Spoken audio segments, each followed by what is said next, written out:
Welcome to Living a Full Life podcast. Join us as we explore health topics that encourage raising healthy children, living a healthy life, and living the best life possible. Now, here's your host.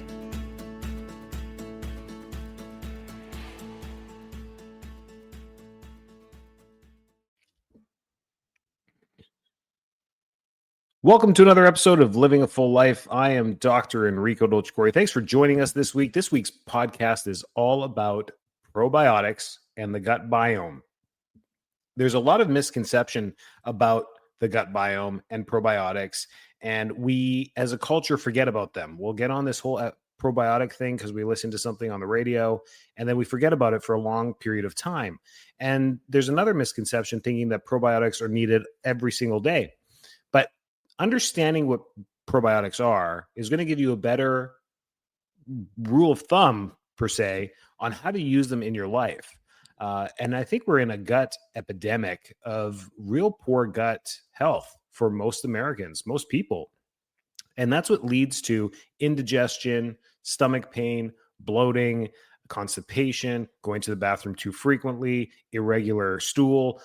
All of the things that the gut does can tell us about overall function in the body. And it comes from this biosis that we're supposed to build in a healthy diet, really is where it comes from. By eating a healthy diet, we build a healthy biome in the gut. And it starts right from birth, right? We talk about this. If you listen to some of our old podcasts about colic and infants, we talk about breast milk and how important that is to build the microbiome early in life. And if we didn't get breastfed, then what we can do through foods to get there.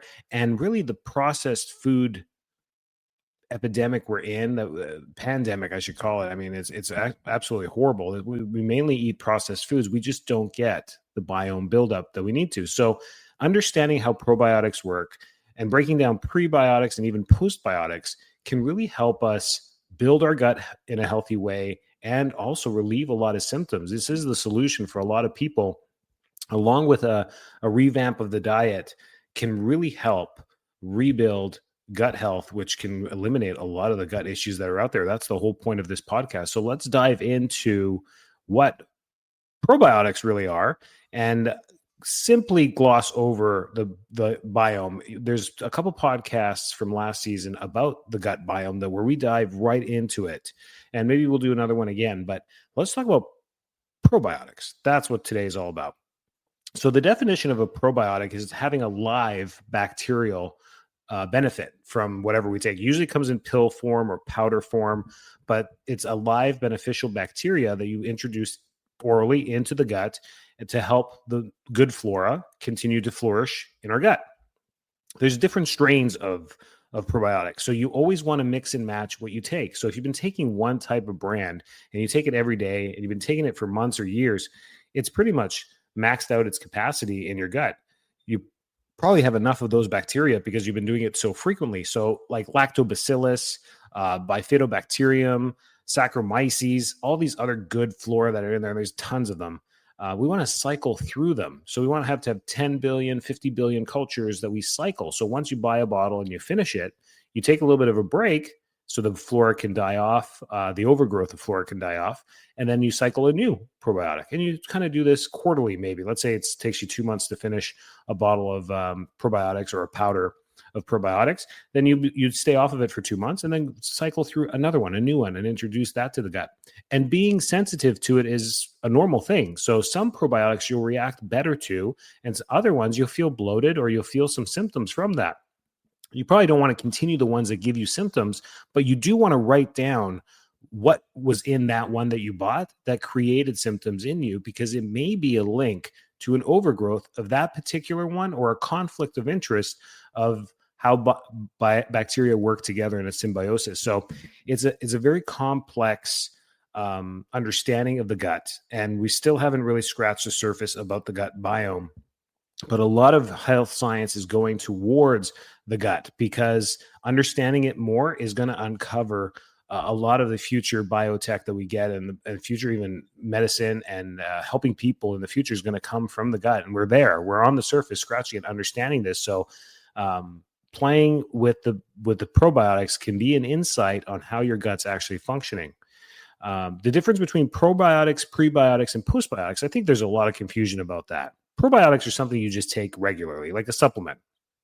Prebiotics are considered pre-digestive things that you can take, like even digestive enzymes or prebiotics that you take to build up to probiotics. So prebiotic would probably be used after a course of antibiotics. For example, let's say you got an infection or a virus or whatever, maybe probably an infection with fever. You went to the doctor, like, here, we're giving you some antibiotics along with some Flonase or whatever it is, so you get better. You take the 7 to 10 day course of antibiotics. That antibiotic will mostly wipe out your gut bacteria completely. That's what antibiotics do, is they kill it all.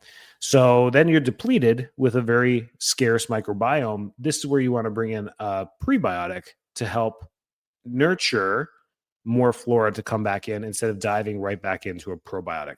There's some studies that show taking a probiotic with your antibiotics could be beneficial. However, the antibiotic is still going to kill off all of the good flora. Makes sense? And bad flora. It's going to kill off everything because that's what antibiotics do.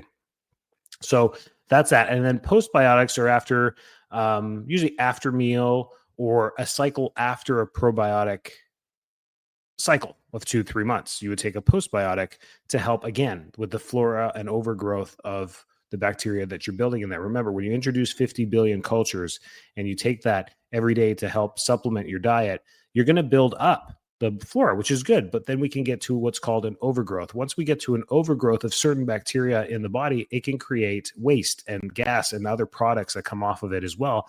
As they start to overgrow, they start to die off. They have to do that. That's the cycle of bacteria. Once they've eclipsed their space and used up the food sources, they have to die off. That's the way it is. It's a growth until there's die off. So that's how bacteria work in their environments. And when they're in the gut, they only have so much resources to work with. And then when you got thousands of different strains, it becomes complicated.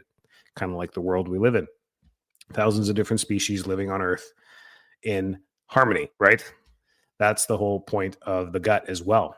So why do we need probiotics? Here's the science behind it. It really helps with digestive health. Our bacteria make up 90% of the digestion, of the total digestion that we do. The other are some enzymes and acids that our body produces to help break down food. The rest of it, the 90%, is broken down by the bacteria in our gut. So it helps break down food. It helps also absorb the nutrients, and it prevents bloating.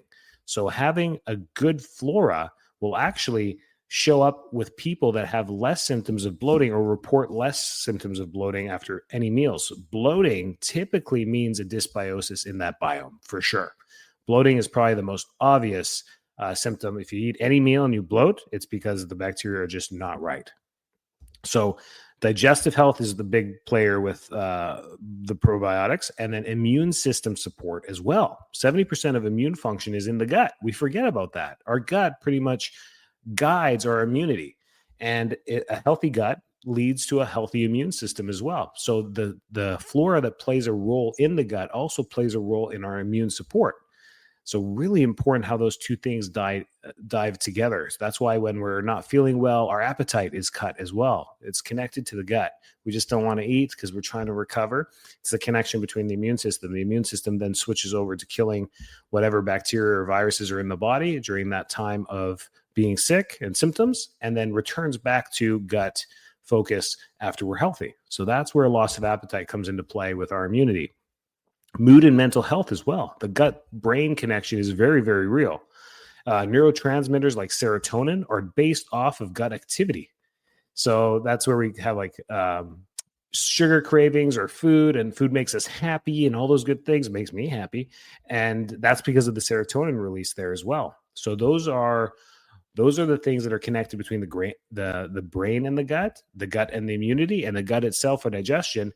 And also, it's pretty much the cursor for all inflammatory chronic diseases out there. A healthy gut can prevent most of these chronic diseases that we have out there. The link between gut health and conditions like obesity, diabetes, autoimmune diseases, and even cardiovascular diseases are all linked back to the gut and its inflammatory states. Very interesting stuff there. And I hope I've built up the importance of why we want to look at this and how probiotics can be a highly useful tool to help regulate and support healthy digestive system.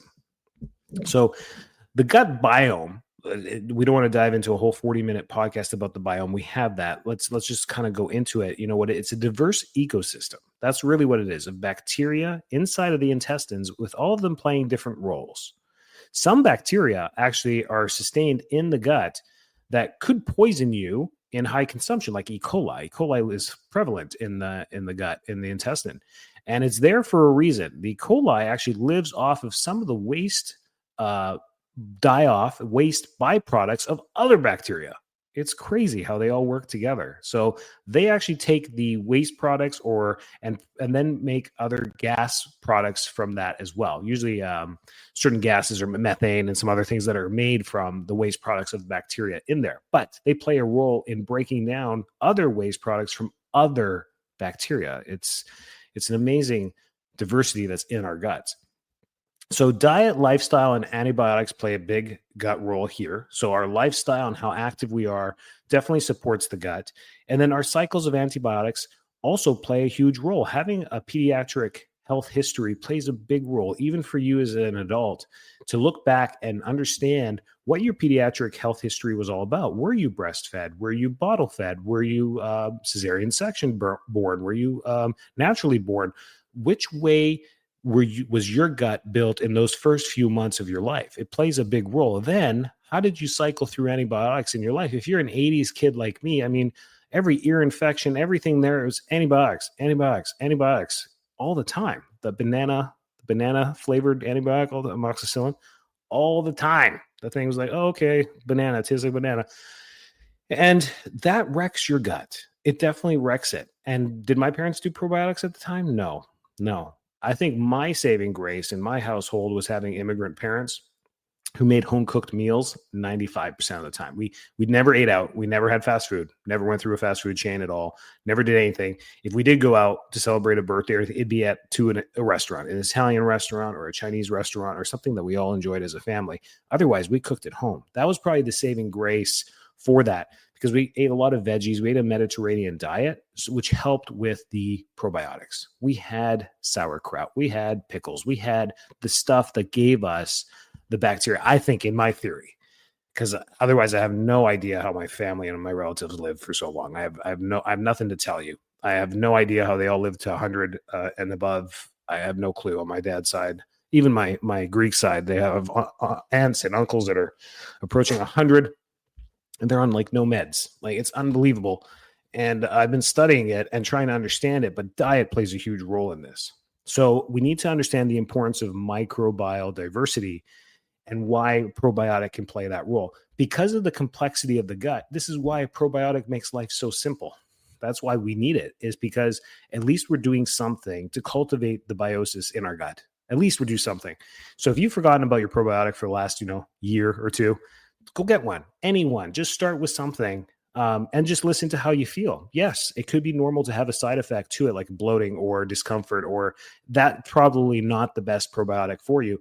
And they're not that expensive. So if you find one that's not good, give it to your spouse. Let them test it as well. Not because you got bloated and you want to make them bloated. This isn't a competition, but maybe it does well for their gut. Then they can take it. But having a probiotic plays a great role. And then naturally, it comes through the foods that we eat. So I brought up a couple examples of them. Fermented foods. You can ferment anything, and that will have more probiotic, like sauerkraut. A properly fermented sauerkraut has more probiotic than anything that can be encapsulated or in powder form. It's going to have trillions of biotic properties to it. Trillions. So you can't even buy this. So that's where this stuff plays a big role. I love the Americans when we talk about this stuff. Once in a while, you'll find one that I love sauerkraut, but most people are like, sauerkraut. I don't care what you ferment whatever you want, but fermentosis or fermenting things is how you build biotics inside of the fermenting process is where bacteria love to live. And the nice thing about the fermenting process is you get the good bacteria. It kills the gram negative bacteria, the bad stuff that can hurt us. So that's great. So fermenting plays a big role in that. So kimchi, sauerkraut, kefir, miso soup, all that good stuff have great probiotic sources in them. Just find organic and clean sources of that as well. So you want to be taking probiotics on a cycle. Now, this is where we get into a little bit of medicine here. So to give you advice over a podcast, I can't do it. It's not going to work because each person's a little bit different. But there's a couple things you need to take into consideration is, what are your symptoms? First off, if we're dealing with something severe like ulcerative colitis or diverticulitis, be careful taking any probiotics. We don't want to disrupt the gut lining. It's already inflamed. You're already in pain. It may cause more pain. So be careful with this. Work with a doctor, functional medicine doctor, that can analyze your gut flora and check that. And here's a PSA for everyone. Everyone should get a stool test at some point in their adult life to measure out and map out where the strains of bacteria are in your body, in your gut. You need to. Otherwise, you have no idea what you're feeding or what you're not feeding, or which are the good guys or which are the bad guys, or how many of each. It's like this biosis that we want to create of peace and harmony in the gut. It's just like the wishes and hopes of Earth, right? We want to live in peace and harmony around the world, all people living together in all species, right? Well, good luck with that. And then the gut is the same thing. So that's the theory that we want to get to, but it's not. It's a war in there all the time because you get these growths of bad bacteria that grow there, cause a lot of symptoms like candida, H. pylori. There's a whole bunch of things out there. The bad guys that can grow, even E. coli, can grow, cause a lot of pain and discomfort, and actually attack the good flora. Then with courses of antibiotics, alcohol, and so a lot of the processed foods, we kill off the good bacteria as well. They don't stand a chance. So the bad guys start to grow in there and they take over. And then we have to build our armies back up from scratch, fight them off. And it's this constant war that goes on in the gut. But that's what homeostasis is all about, pulling things back to the middle, pulling them back to health. That's the point there. So some myths about probiotics. Let's go through them. These are the probably 3 or 4 things I hear in my office all the time. All probiotics are the same. Can I take any one? No, different strains have different benefits. And that's, again, maybe a stool test can guide you into the right direction. So when you work with a functional medicine doctor, let's say you work with Dr. Hafer at our office, you would get it onto a call. You would get the stool tests at your home. You would do it. You would ship it off. FedEx picks it up the next morning. And in 2 weeks, you got your results. And it goes through all of them. Then we know which strains and which probiotics you need. That is the best way to do it. So not all probiotics are the same. And there's no one shelf probiotic that's best for everyone. So there's that too. So that's why you have to play with the ones that work. So if you take one and you feel better, that's a good one for you. That's the one where you're hitting probably the right things. So that's great. And that's why you can cycle through a bunch of them. Myth number 2, you only need yogurt for gut health. I love this one. No way. Yogurts don't have enough active cultures. I don't care which advertisement you watch on television. They do not have enough that are worth you consuming the yogurt in the first place. They're filled with sugar, they're processed, and you're not getting much of a nutritional benefit from them. I'm not a big fan of them at all. It gives you something. It gives you something, and the sad truth is our American children are not getting any good food. This is the standard of health now. So them eating a little bit of yogurt is like, oh, it's kind of a win for them. But for most of you listening to this podcast, you're probably on the health train anyways, trying to stay well and healthy so that you're 91 years old and on the golf course or on a cruise ship like me. That's my goal. When people ask me, what's your definition of health? I want to be 94 years old and choosing which cruise to take, not choosing which nurse in the nursing home is going to wipe my butt. Simple. To the point, right? That's what I think health and vitality is all about, getting to that point. More probiotics equals better results. Again, no. We could end up creating a little bit of a mob attack in the gut if we do that. So quality and strain diversity matter more than quantity. So watching the label and seeing 10 billion or 50 billion, don't just buy the 50 billion because it's more than the 10 billion. That's not it's not a logical way of putting probiotics into your body. So that's a myth as well. Probiotics work instantly. Definitely not. These bacteria need to cultivate and grow. And you may not get symptoms right away, or you may not feel better right away. So listening to the probiotic, usually getting a 30-day supply is always a great one. I like those small bottles. There are 30 capsules in them. You take them. It's going to take you 2-3 weeks to even notice anything, but be consistent with them. Take them 7 out of 7 days a week, as recommended on the side of the bottle. Typically, it's a few hours before a meal or around meals. That's typically how you take your probiotics. And then just monitor. See how you feel. See if it's making you feel better or feel worse. And probiotics alone can fix gut issues. No, they absolutely cannot. It all comes back to diet. A diverse diet of everything is required to feed all the bacteria and good flora in our gut. They are all put there for a purpose. And there's species of bacteria that only eat meat products. They only eat and break down meats. There's those. Then there's ones that only break down fructose. Then there's other ones that only break down dextrose. Then there's ones that only break down fiber. Then there's ones that only break down, fish proteins. Some of them only have so there's a whole bunch of them in there waiting for a diverse diet and different vegetables. A lot of vegetables that come from the ground actually have their own enzymes. So as soon as you start to chew them, they start to break down themselves. They're pre-made with their own enzymes. So once they fall off the tree or once they fall off the vine and they're sitting there, they decompose quickly because they have their own enzyme inside of them that decomposes them. Most living organisms do that as well. So that's pretty cool stuff. It's all made in a symbiotic relationship. So diet is the most important thing there. Okay. Probiotics are essential for digestion, immunity, and mental health. Gut diversity matters. Support it with diet, lifestyle, and the right probiotics. Rotate probiotic strains and don't rely only on supplements. And be aware of myths and choose probiotics wisely. Typically, if you need any help, working with a functional medicine doctor is just a guided light into a dark forest. It works really well. They can guide you in the right direction. I hope you learned something on this podcast today. But definitely, if you haven't been taking a probiotic in a while, go get one for sure. They're safe. They're effective. The worst thing that can happen is you get a little bit of a side effect to it, and then you just stop it. Not a big deal.